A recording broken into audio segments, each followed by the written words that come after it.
बिस्मिल्लाहिर्रहमानिर्रहीम। नाज़रीन, बहुत शुक्रिया आपने वक्त निकाला ये वीडियो देखने के लिए। नाज़रीन, जब हर तरफ सुकून था कि जो है ना वो इस हवाले से बात ही नहीं होनी थी, तब उसामा साहब ने कहा था कि ये खित्ता जंग में जाने वाला है। और जंग में कौन सी? एटमी जंग। खुल के क्लियरली आपको ये बताया था। नाज़रीन, अब खबरें क्या हैं तो मैं बताना चाह रहा हूँ। वीडियो पड़ी हुई है मेरे यूट्यूब चैनल के ऊपर।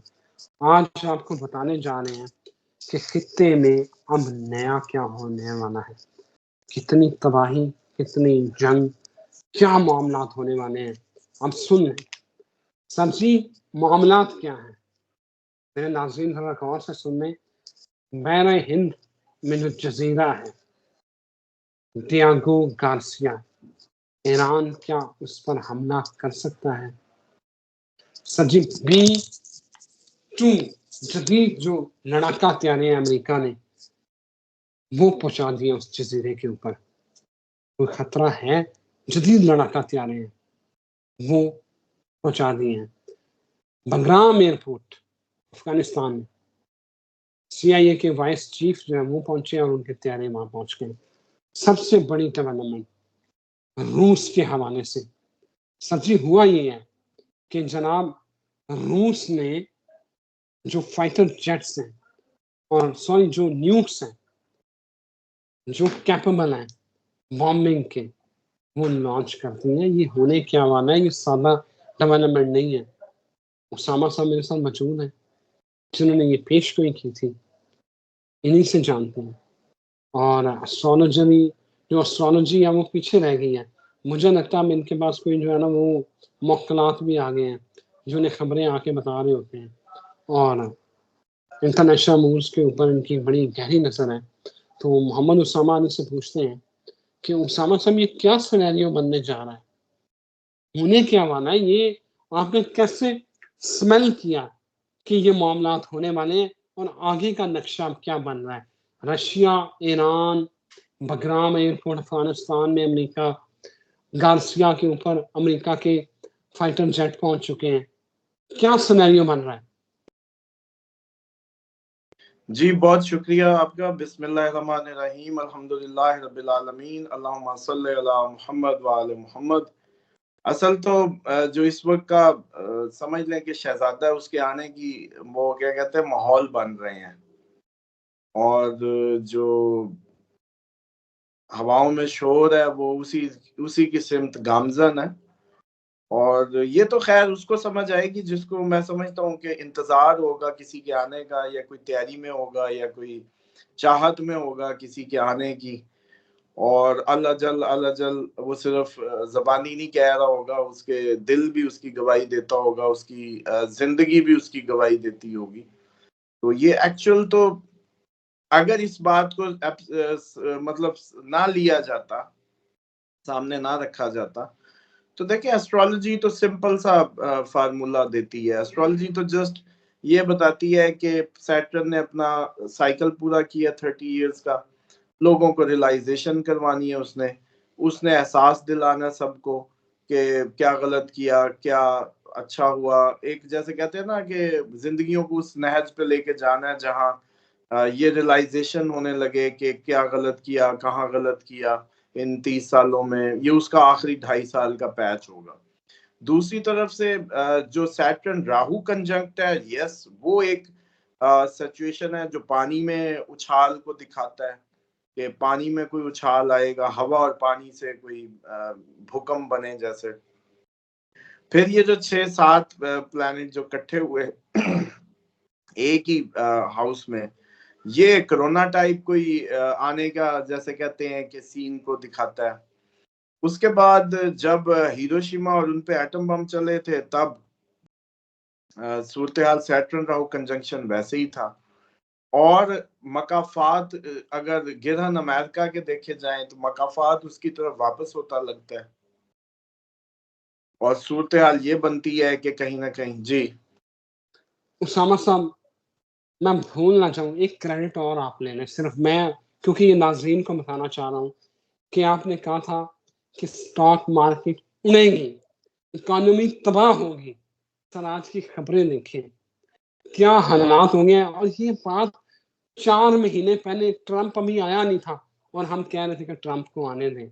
और ये आप इकोनॉमी देखिएगा, यूरोप, एशिया, बर्तानिया, अमेरिका, इनके साथ होता क्या है। ये सर क्रेडिट लेने, मैंने कहा नाज़रीन को भी याद होगा, मैं भी ज़रा याद दहानी करवा दूँ। इसके ऊपर हमने अलग से करनी है कि इकोनॉमी की अगली सूरत-हाल क्या होनी है, लेकिन मैंने कहा क्रेडिट ऑन एयर ले लें। जी बहुत शुक्रिया, माशाल्लाह ला कुव्वता इल्ला बिल्लाहिल अलियुल अज़ीम। हाँ जी, असल में बात ये है कि मैंने वो इसीलिए एक्सप्लेन अलग-अलग खोल के कर रहा हूँ चीज़ों को कि नाज़रीन भी समझ सकें कि एस्ट्रोलॉजी कहाँ तक काम करती है और हमारा जो रिलीजियन है बेसिकली उसकी जो डिवाइन गाइडेंस है वो कहीं आगे तक ले जाती है हमें। और ये जो इतनी श्योर आपको मेरे कई दफ़ा मैं अमूमन लोग कमेंट कर रहे होते हैं कि आपका जो प्रेडिक्शन के पीछे जो कॉन्फिडेंस है वो हमें अच्छा लगता है। तो मैं उनको कैसे बताऊं कि कभी भी अगर जस्ट एक एस्ट्रोलॉजर जो है वो इतना कॉन्फिडेंटली शायद नहीं कर पाएगा। अगर मैं भी जस्ट एस्ट्रोलॉजी से जब प्रेडिक्शन दे रहा हूँ और मुझे कोई समझ लें कि एक डिवाइन इंट्यूशन जो होती है वो अगर पॉजिटिवली मुझे क्लैरिटी ना दे तो फिर वो प्रेडिक्शन मेरी भी इतनी मैं वो उसको समझ लें कि कॉन्फिडेंटली नहीं कर सकता, क्योंकि हम इमाम अलैहिस्सलाम के ज़हूर के करीब करीब की निशानियों को महसूस कर रहे हैं।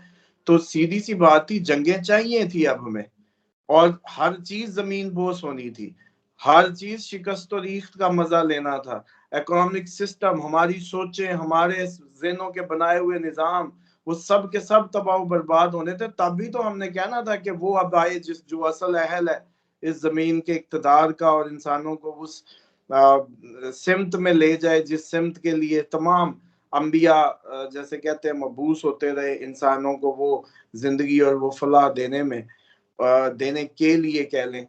और जिस पे नबी पाक सल्लल्लाहु अलैहि वसल्लम की सारी जो कोशिश और मेहनत और वो सारी जिस बेटे ने आके उनके पूरी करनी है, तो उसके पहले जंगें ही थी। और हमने क्योंकि हमने इमाम अलैहिस्सलाम की एक पूरी सीरीज की है, बल्कि लोग जाएं पीछे वीडियोस देखें, जो हम काउंटर भी करते हैं झूठे जो महदवियत के दावेदारों को। और इसी तरीके से उनके आने की जो जैसे कहते हैं ना फिजाएं महसूस होती हैं, और अब उसी की तरफ बातें जा रही हैं इसीलिए।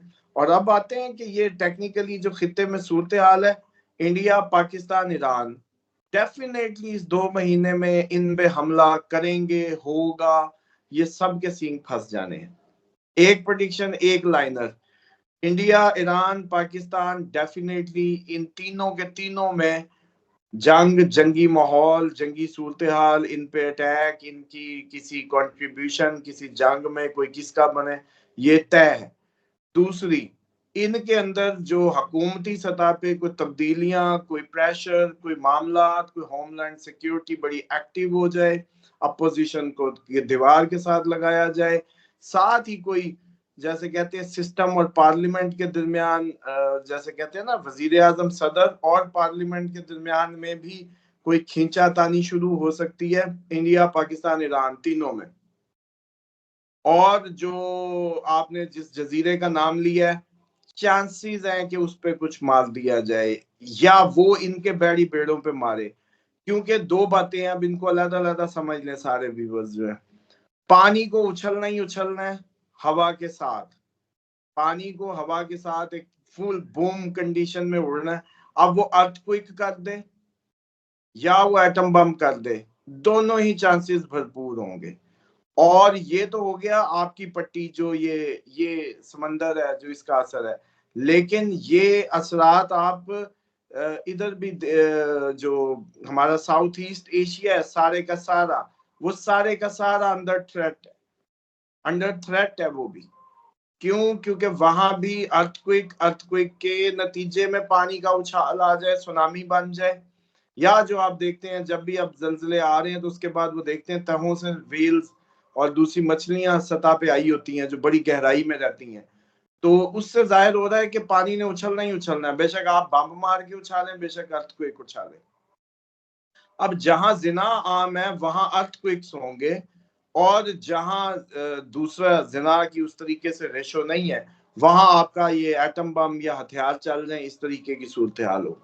तो इसलिए ये पूरा खिता आपका इन 2 माह में एक्सट्रीमली अनरेस्ट, एक्सट्रीम उसको वो फेस करेगा। और एक थोड़ी सी मैं अपनी जवानों के लिए बात कर दूं कि मसला ये है कि हम शैतान से नबर आजमाएं। ये शैतान ने हर 80 साल 100 साल बाद खून, जैसे कहते हैं ना कि वो तैयार किया होता है जो जाया करवाना होता है।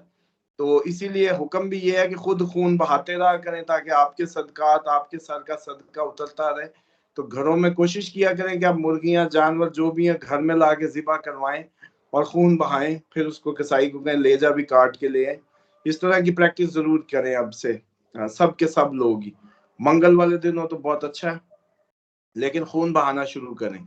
रेड चीजों का इस्तेमाल कर ले, मार्स वैसी डेब्लिएशन में जा रहा है। खित्ते में ये है, पाकिस्तान में भी आपके बहुत ज्यादा सख्ती का माहौल नजर आएगा अब 3 अप्रैल 4 के जब मार्स डेब्लिएटेड हो गया, और हम भी काफी खतरे में हैं हर लिहाज से। और सूरत हाल ओवरऑल अगर देखा जाए तो कुदरती आफात, क्योंकि मार्स भी पानी में ही, पानी के साइन में ही गया है, तो डेफिनेटली इस दफा सबसे पहली जो कोशिश होगी या जो समझ आ रहा है वो ये है कि पानियों में जंग होगी। सबसे पहले पानी में एटम बम चल जाए, पानी में बॉम्बर चले, पानी हवा ने उछलना ही उछलना है। अगर ये नहीं होगा तो अर्थ को ही कुछ हाल देगा। लेकिन सबसे ज्यादा जो जैसे कहते हैं ना उछल कूद है वो पानी में होनी है। तो आप जिस जजीरे का कह रहे हैं वो जजीरा खतरे में है, यूं समझ लें। अब होगा ये कि ईरान पहले हमला कर देता है या ये लोग पहले कर देते हैं। अब ईरान की हिकमत का इम्तिहान है। अगर मैं कमांड कर रहा होता तो यकीन जाने, जब भी अभी नेतन्याहू जैसे ही अमेरिका के लिए उड़ा था तो मैं फौरन उड़ा के परे करता उसको, जो है इतना टाइम ना देता, क्योंकि वो डेफिनेटली अगले प्लानिंग्स और अगली वो लेने गया है उधर से मामलात की जो है ना आशीर्वाद। उसने गजा का चूरा कर दिया। कहा था ना कि नहीं ये कोई सीज फायर। अच्छा आप खुद देखें कि हम जब कुछ कह रहे होते हैं, जब बात की थी कि गजा वाले ना जाएं, अगर मिसाल के तौर पे हम वहां ग्राउंड पे लीड कर रहे होते किसी भी अंदाज से, या हमारी आवाज वहां पहुंचती और वो बासर होती, तो हम कितनी जानें और बचा सकते थे जो कि उस ट्रैप में चली गई। और हमने कहा कि ये चाल है, ये दोबारा मारेंगे, ये दोबारा उस पर करेंगे, और उन्होंने चूरा कर दिया और लाशें उछलती की वीडियोस अब मजीद दिखा रहे हैं। तो अब भी ये है कि क्लैरिटी में आ जाए, हम जंग में जा रहे हैं, जंग से बका नहीं है, बचा नहीं जाएगा। इवन आपको चलो मिसाल के तौर पे ये भी बता दूं कि 1947 में जब पाकिस्तान बन गया था ना, पाकिस्तान बनने से पहले जो फसाद फूटते थे हिंदू मुस्लिम, वो इतने नहीं थे जितने पाकिस्तान बन जाने के बाद खून बह गया। हालांकि ये इंतहाई अफसोसनाक बात थी। भाई इशू जब रिजॉल्व हो गया तब क्यों खून बहा? तो एग्जैक्ट वही टाइम है, खून बहना ही बहना है। आप लोग सिर्फ अपनी हिफाजत, अपने किबले दुरुस्त करना, अपने मामलात, अपनी उसको किसी और दूसरा किसी साइड को लें। जो न्यूट्रल्स है ना, ये अमूमन जो कहते हैं जी हम हाथ बांध भी लेते हैं, हम छोड़ भी लेते हैं, हम इधर भी हैं, हम उधर भी हैं, हम फलां भी हैं, हम कोई हमारा वो नहीं है, कोई फिरका नहीं है, या हम किसी साइड के नहीं है, हम तो सबके हैं। सर जी फिर 73 में से एक ही है, और डेफिनेटली आपको किसी का पार्ट तो बनना ही है। ये कहानी नहीं होगी कि सब सब सब, ये सिर्फ आपकी लैक ऑफ इंफॉर्मेशन है और लैक ऑफ नॉलेज के नतीजे में। कहानी एक ही जगह से शुरू होती है, दरवाजे तक जाना ही पड़ेगा, और दरवाजे पे भला शराकत गैरे जैसे कहते हैं सिराते मुस्तकीम को अपनाना ही होगा। क्लैरिटी आ जाएगी। और मैं आपको एक और बात आपको याद नहीं आई, अभी मैंने आपको टाइम दिया था कि मई के बाद लोग हमारी वीडियो को बिल्कुल ऐसे पक्के होके सुना करेंगे। क्यों कहा था? क्योंकि मुझे पता था कि जो कुछ कह रहा हूं ये भी सच होना है, जो कुछ कह रहा हूं ये भी सच होना है। इसलिए ये अगली प्रेडिक्शन भी दे दी थी कि हमारी वीडियो फिर इग्नोर नहीं हुआ करेगी, क्योंकि ये वाहिद जरिया बनेगा लोगों को उस सूरत हाल में, उस एम्बिग्यूटी में, उस जो रिलेक्टेंट हुए हैं डिसीजन मेकिंग में, इनडिसाइसिवनेस है, जो समझ नहीं आ रही क्या करें, किधर जाएं, कहाँ जाएं, क्या करें, उसका वाहिद जरिया रह जाएगा।